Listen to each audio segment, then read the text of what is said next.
Hey everyone! Welcome back to my Let's Play of the Great Ace Attorney Chronicles. I want to say sorry really quick. I know it's been like a week since I updated this. I had pre-recorded a lot of the stuff last week and I was like, oh, I'll just do Ace Attorney during the week. It's easy to record. And then I had a kind of like a rough week. I was kind of busy and some stuff happened, but gonna be more fluid this week, I promise. It's gonna be fine. So I'm gonna make up for it. Maybe have an extra 1 or 2 of these this week. But thank you for your patience, and when we last left off, we were here at Windibank's pawnbrokery, which is a really long word, and good old Gina here stole some guy's coat and was trying to sell the music disc that was inside, and it turned out to be some random posh gentleman who came in, and I'm interested to see how this all ties in, because I feel like usually they introduce us to, like, the suspect right away, so I feel like this guy might maybe kill someone, I don't know. Or the Windibank guy is gonna die, because he always talks about dying. So those are my 2 suspicions, neither of which may end up having any, like, holding any fruit or whatever, but holding any weight or bearing any fruit is what I meant to say. But yeah, so we're gonna go on today and see what happens, and yeah, the gentleman's accusation. Miss Lestrade, is what the gentleman is saying... What do you think? It's all lies, ain't it? Obviously. I swear on my life, I ain't never laid eyes on that dandy before. Let's hear it now, you little ragamuffin. You stole it, didn't you? That ticket you brought in here just now? No, I swear it. I swear to God. I need to change his voice because it was like too similar to other voices, but I was trying to think. It was barely an hour ago. I was walking along the streets, minding my own business, trying to do like a posh dude, when this little gutling ran into me. I knew at once what had happened. That bitch, I've been robbed yet again, I thought to myself. Those wretched pickpockets. Yet again? Oh yes, as you can see, I'm a man of impeccable style. This isn't the first time that I've been targeted by these back-slum scoundrels. Okay. Oh my god. He poses like Herlock does. Now then, relinquish my overcoat. Gah. Come along now, Miss Lestrade. Give the good gentleman his coat back. If you're going to cause trouble, I shall have no choice but to call the police. Hold on, why does everyone think it's me? Just look at this dandy cove, and you think I'm the dodgy one. I'm sorry, but no one's going to believe you. Well, what about evidence? Yeah. Where's the evidence that I've stolen something, eh? Come on, let's see it. Oh, I have evidence, naturally. You what? Oh god. Evidence. His name's gonna be like in the coat and it's gonna be like, Evidence? Oh, evidence that the article Miss Lestrade received, or, oh my god, redeemed actually belongs to this gentleman. Of course. We need only consult Mr. Windibank's ledger to know the truth. We'll be able to look up the name of the person who deposited the article in the first place. Yes, brilliant! I'm very sorry, but I'm afraid that won't be possible. Oh. I never ask customers' names. That's a strict policy of mine. But why not? Well now, as you can imagine, some of my customers have circumstances to consider. A great many of them prefer to maintain their anonymity. Yes, I see. But then, how can you know if an article belongs to the person asking to redeem it? Oh, it's quite simple. Good sir, might I trouble you for the watchword associated with the article in question? Of course, it's... Professor Layton. Ha-ha! Yes, that's right, and all the evidence we need. This gentleman is the rightful owner of the article, without doubt. A watchword? Interesting. Well, done been had, Gina. So, about these watchwords, Mr. Windibank. As I just explained, I never ask customers' names when they deposit items with me. There are many reasons why certain customers would like to keep their activities secret. That wasn't exactly a subtle glance at Mr. Schultz now, was it? Great detectives have no dark secrets, none at all. Okay, I don't know. Yes, well, anyway, that's why I always ask for a watchword whenever I accept a new article. In many ways, it's like the secret combination of numbers used to unlock a vault. The date of deposit, a description, and a watchword uniquely identify each item. And of course, then I give the storage ticket to the customer. When someone comes to redeem something, I ask for the ticket and the watchword. And if that someone tells you the correct watchword, you return the article? That's right, sir, yes. Just as soon as the requisite fee is paid. And I have supplied you with the information you require already, but for the avoidance of doubt, the article in question is an overcoat, deposited 2 months ago on 15th of February. With a watchword of Professor. All perfectly correct information, sir. But how? Really, this is beyond a joke now. There is no further room for doubt. Damn.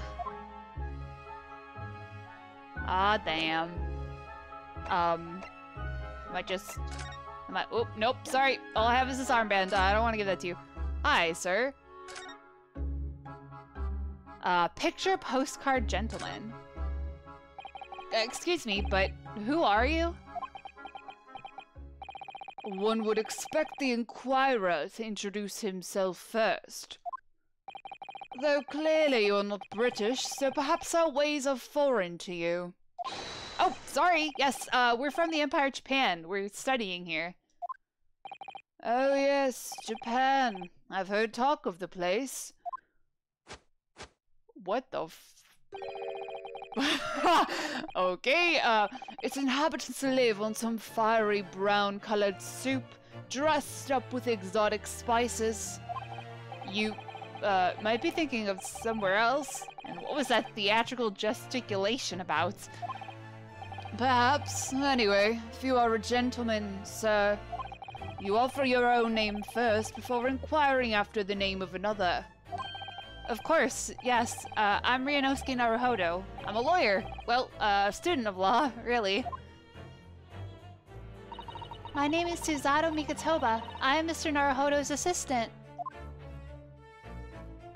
I see. My name is Benedict. Yes, Egget... Eggs Benedict. Egget Benedict. Enchanté. Or enchanté, sorry, I don't... He's so refined in how he holds himself and how he speaks, but that name is suspicious. Now, to the matter at hand.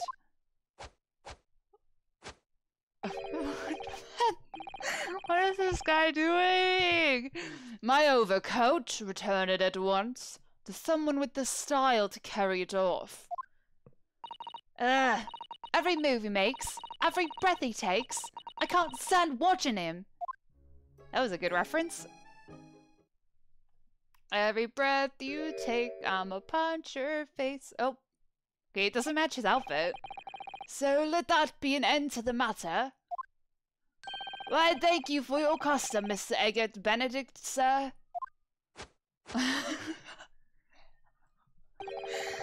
It's like embarrassing to watch him. With such reasonable rates of interest, I may even decide to come back. This is why I hate grown-ups.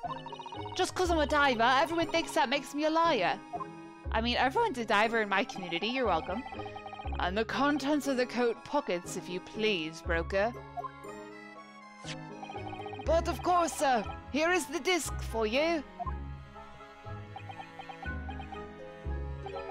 Just this one? Pardon, sir?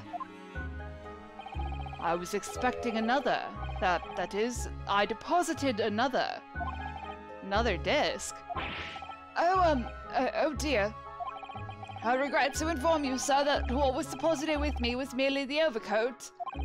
The disc happened to be in one of the pockets, but I was completely unaware of it until now.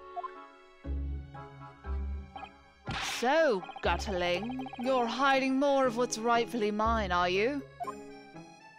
Says who, eh? I don't know nothing about it. Very well. Then I shall bid you farewell. Say goodbye to style. Wait a minute, that disc is mine. Oh God, oh my God, what do you think you're doing, you little tramp? You've drawn blood, you filthy animal. Oh my, yes, there's blood on the disc. It's because of all those sharp little bumps. The man must have scratched his finger on them. I found it first, all right? I mean, it belonged to me, old man. So you're not having it. Oi, you take it. Me? I don't want it. If I hang on to it, they'll have it off me again. So you keep hold of it. Miss Lestrade, why is this disc so important to her? Okay, it's in the court record. Metal disc used to play music in a mechanical musical box. This piece of music, the piece of music, which remains unidentified, is stored on the disc by means of small protrusions. Got his blood sample on it. You there in the black livery. Hand that disc to me at once, please. No, don't. He's lying. Grown-ups are all liars. What do I do now? How am I gonna resolve this? Rock, paper, scissors, go. Okay, hi. Is there a watchword for this? Mr. Winnebaker is clearly at a loss here. We have to do something about this before he reaches up for that revolver of his. Oh yeah, that's kind of bad. Alright, girl, what do you want to do? Wow, Miss Lestrade is really looking daggers at that mysterious gentleman. We need to do something to calm things down before she loses control and attacks him again. I mean, can we play it and see if either of them know the song? Or ask Sherlock? Mr. Sholmes? What are you examining with such keen interest there? As you enjoy a bar of caramel, I see. Why does he look sad again?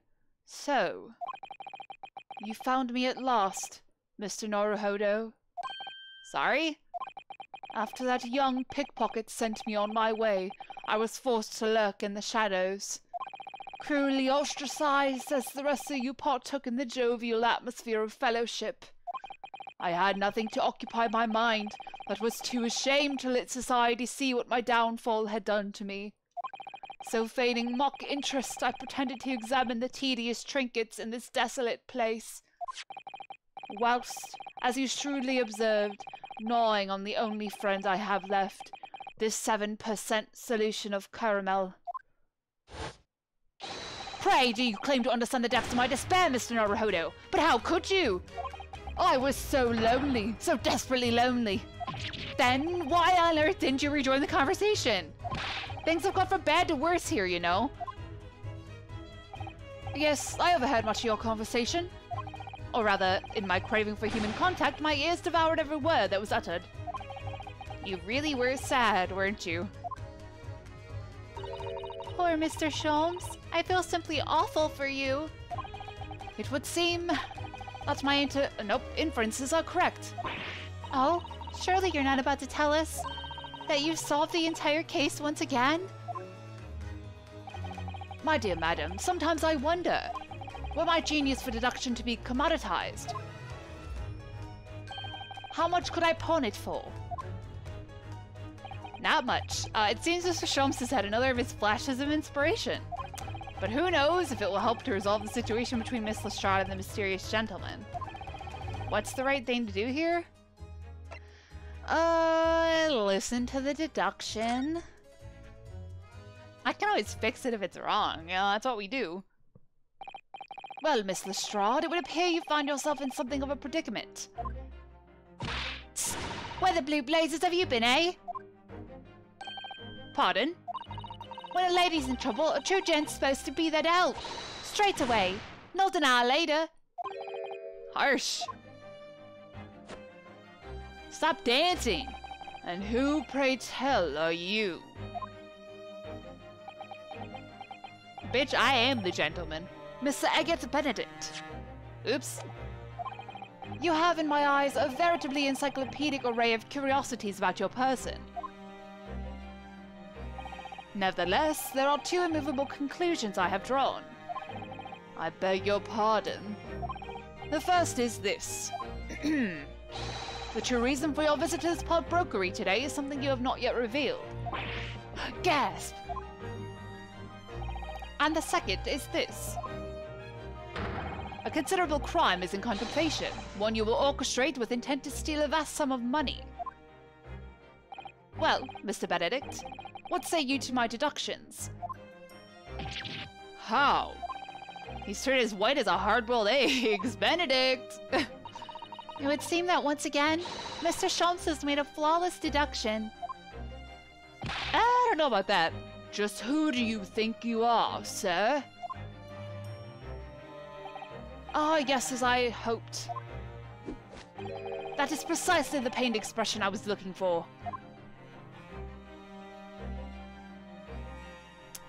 So, shall we begin? The time has come for yet another Herlock Sholmes' logic and reasoning spectacular. Great. He's gonna be like, you're planning to go and steal a tiger from the bank. And I'm gonna be like, what the fuck? Mystery man's aim. First of all, we must ask ourselves on what business you ventured to this pawnbrokery today.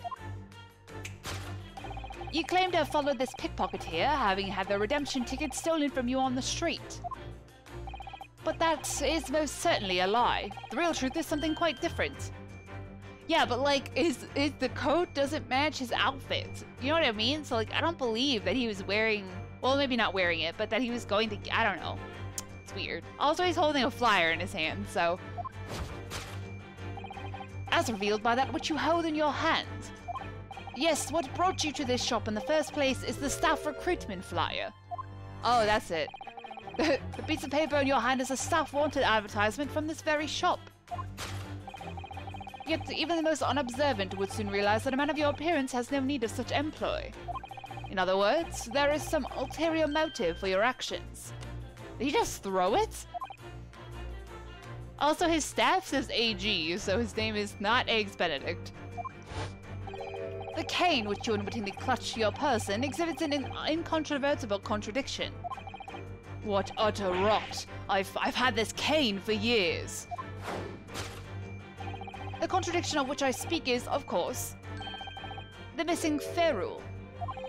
The end of any walking cane would be terminated with a metal ferrule to protect the wooden tip.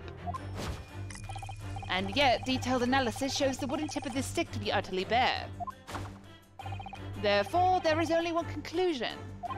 The rod that you hold in your hand, which appears to be a walking cane, is in fact no cane at all. What the heck was that noise? You recoil, sir. Is something wrong? And in your recoiling, you inadvertently facilitate the answer of the next conundrum to present itself. Namely, what is the truth behind this rod you bear? Yes, your reaction betrays the truth. The handle, which you evidently would like to conceal, is the key to understanding this riddle, you see. From the moment I saw it, my suspicions were aroused. What walking cane demands such a stout handle? Mused I. Okay. But of course, as I said, this is no walking cane. No, that rod.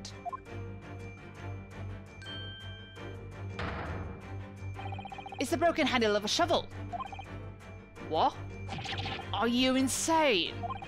And now, having determined this undeniable truth, the conclusion is clear. Your true motive for coming here? Bury your body? was to take employment at this establishment in order to excavate the ground beneath the premises. What a calculated crime you have conceived, sir.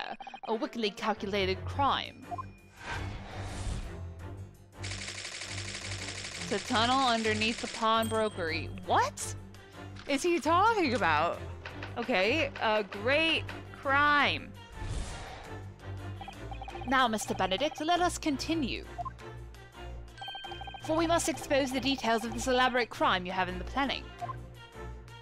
This is utterly absurd. You suggest that I, a gentleman, intend to excavate the ground beneath this pawnbrokery with a broken shovel.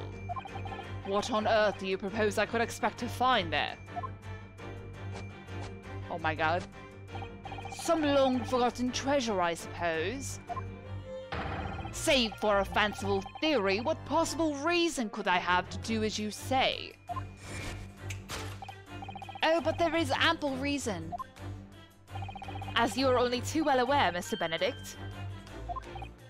Ah, and your furtive glance is more telling than I could have hoped. What? Let us consider what would motivate a man to infiltrate a shop such as this and covertly dig beneath its floor. The answer is revealed by the council notice on the counter to which your eyes were inadvertently drawn. This letter gives notice of public works to be carried out in the local area. And according to the enclosed plan of the upcoming sewerage works, beneath this shop runs a sewer that adjoins another, one that runs under the bank on the opposite side of the road. This madness has entered the sewers now, has it? By excavating the ground beneath our feet, you would gain access to the waterway. That flows in very close proximity to the great vault of the financial institution opposite. What are you? In summary, sir, turn Irish for a second there, you devised a master plan to pull off an elaborate bank robbery by dint of the underground tunnels. Master plan? Which brings us at last to the final chapter of this lurid scheme. With what plunder did the thief hope to make off from the underground vault of the bank? I didn't mean to press that. Are you quite serious? Having consulted with Scotland Yard some days ago, I happen to know the answer. But naturally, the answer is no secret to you, is it, Mr. Benedict? I have no idea what you're talking about. Allow me to present a rather interesting piece of evidence. You see, this picture postcard tells us all we need to know. The carnival or the Crystal Tower? A postcard of the Great Exhibition. I'm afraid you've quite lost me. Currently in the final stages of preparation, the Great Exhibition will soon be underway. And the government has provided extra funds to complete this centerpiece, the Crystal Tower. Funds that currently sit in the vault of the bank, on the other side of this road. Pardon? Yes, the considerable crime you have been contemplating is the theft of that which sits in the vault of that bank, the special reserve funds for the Great Exhibition. Of course, that is top secret police information, so keep it under your hat, please. Sure. To steal the Great Exhibition's reserve funds. Okay. Thus concludes Herlock Sholmes' great deduction of this pawnbroking puzzle. Ding dong bing bong, you're wrong. Mr. Sholmes, what on earth goes on in your head? Well, Mr. Naruhodo, an impressively upbeat deduction for a detective racked with loneliness, would you not agree? Was that true what you said about the bank over the road and what it has in its vault? Indeed, though few know of its existence, it is one of the government's most closely guarded secrets. Gregson told me in the strictest confidence. But you just announced it to everyone here, rather loudly, in fact. Ah. And if it's such a big secret, how would Mr. Benedict have come to find out about it? There can be but one explanation for that. Clearly it is because the man is a criminal. But what if he didn't know anything about the money in the vault? If he is a criminal, as you said, then buying a brand new shovel is sure to be the first thing he does now that you revealed the secret. Oh.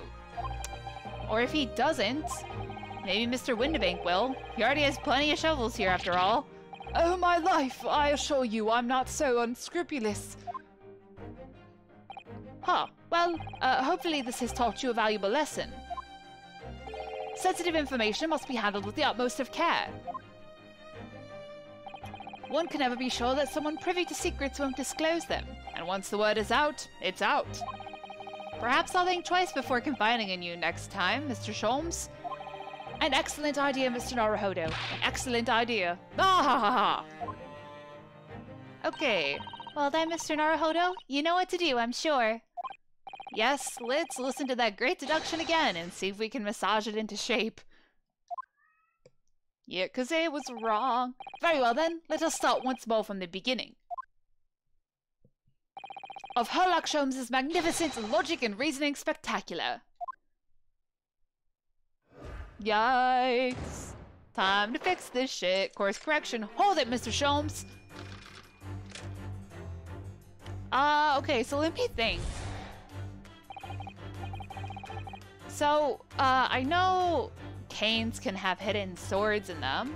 So there's the potential for that. Like, if he was coming to, like, literally kill Windibank. I don't know, though, about that. But it gets possible.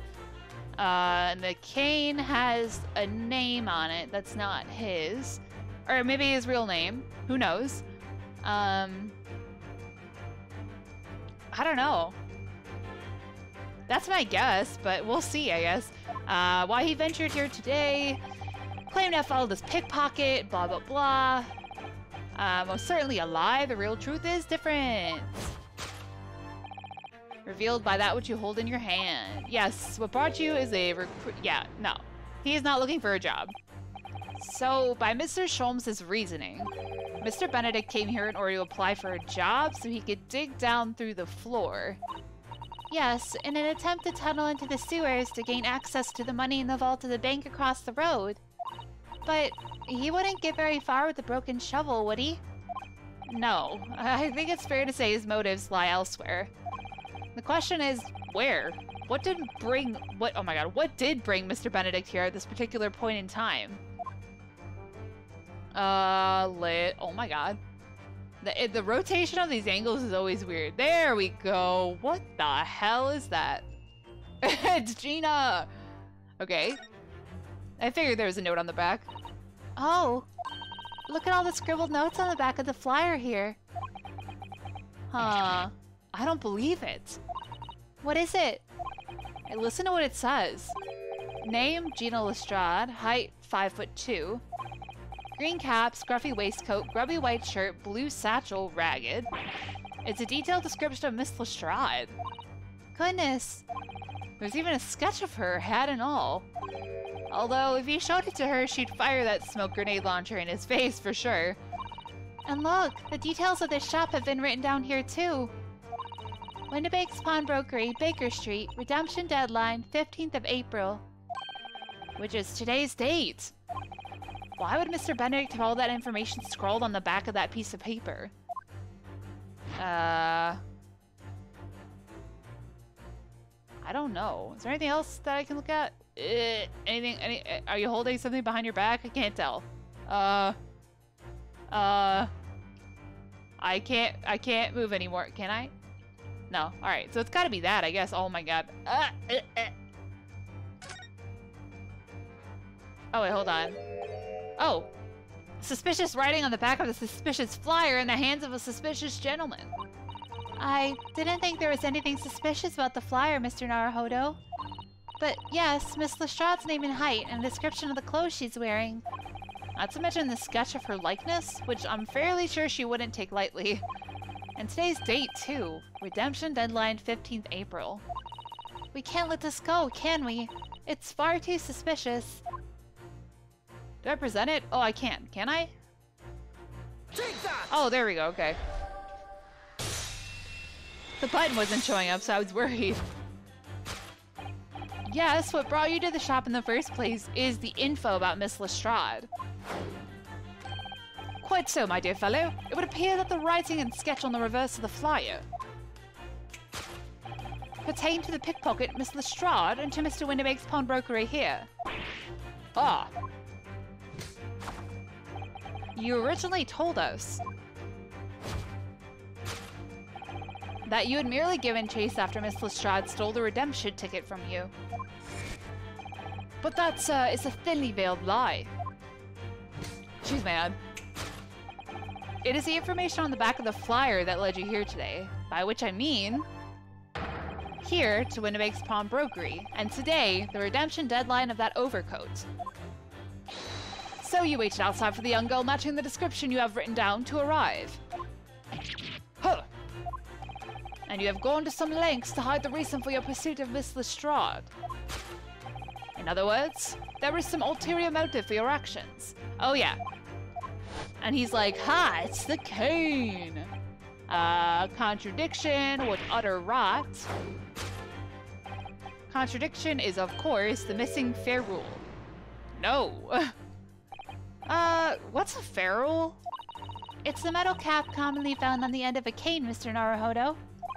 Ah, the bit that makes the nice clacking sound on the pavement. Yes, exactly. And Mr. Sholmes is right. It appears to be missing on this cane. But it doesn't actually look broken, does it? No, it doesn't. Though the gentleman certainly did recoil when Mr. Sholmes identified the cane as suspicious. In other words, there's something secret about the cane that Mr. Benedict would rather we didn't know. It's probably the name, right? It's gotta be the name. How do I get over to it? Oh my god. It's like inverted controls. Okay, hold on. I got it. And I was like initialing. Look here, Mrs. Otto. There's some letters on the handle. Ah, yes, those must be initials, I think. In the West, it's customary for people to engrave their belongings with the first letters of their names. So Herlock Sholmes would be HS, you mean? That's right.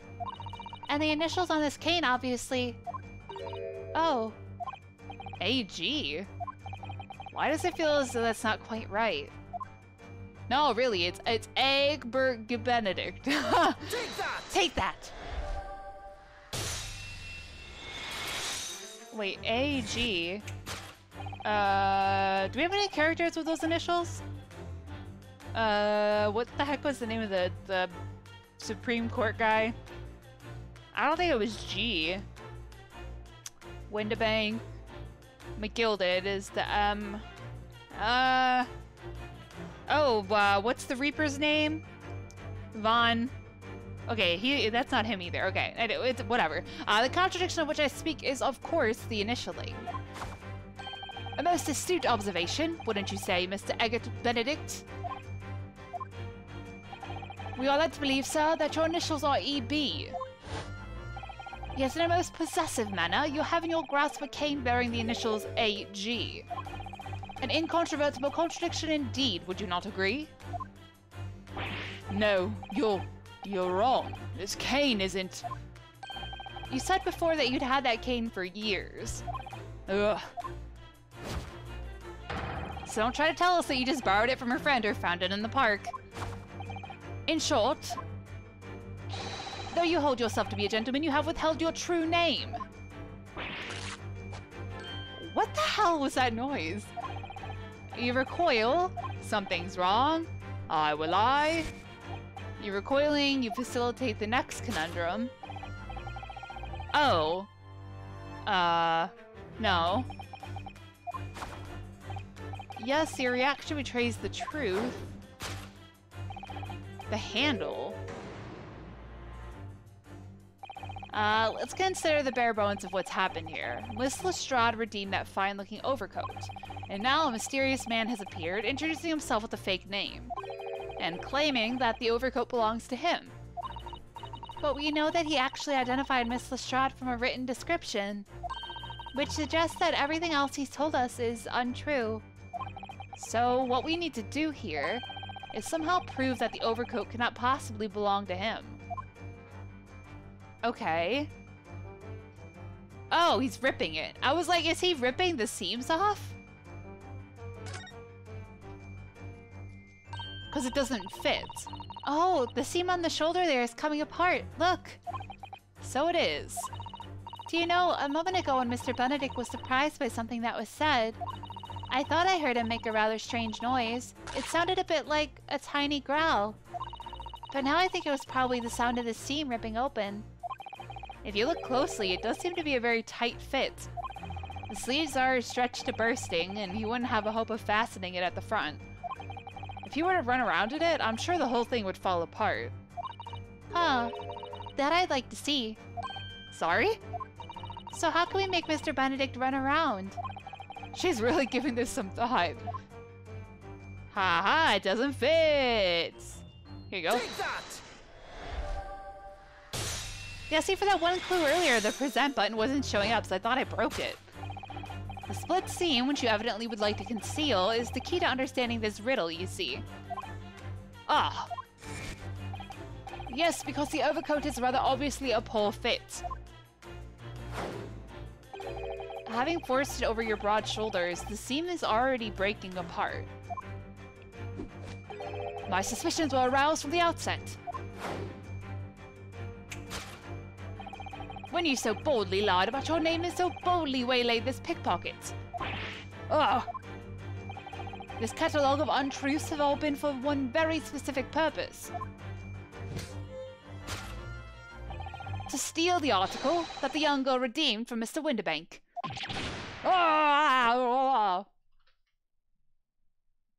Ha!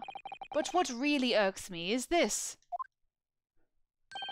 The considerable crime I initially imagined has been considerably curtailed. To abscond with a redeemed item. Yeah, solved. Let's go. The great crime.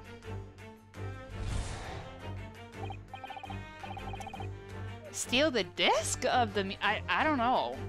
But here's what I'm gonna do. I know it's kind of a cliffhanger, but I'm gonna call this an episode here because it's getting kind of long. But hey, thank you guys so much for watching. I hope you're excited to continue with this case. I am intrigued to see...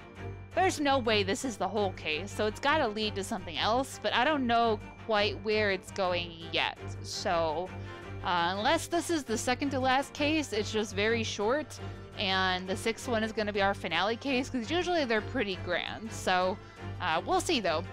Anyways, thank you guys so much for watching. As always, feel free to leave a like, comment, favorite, or subscribe, whatever you guys are feeling. And until the next time, lights off, dark out.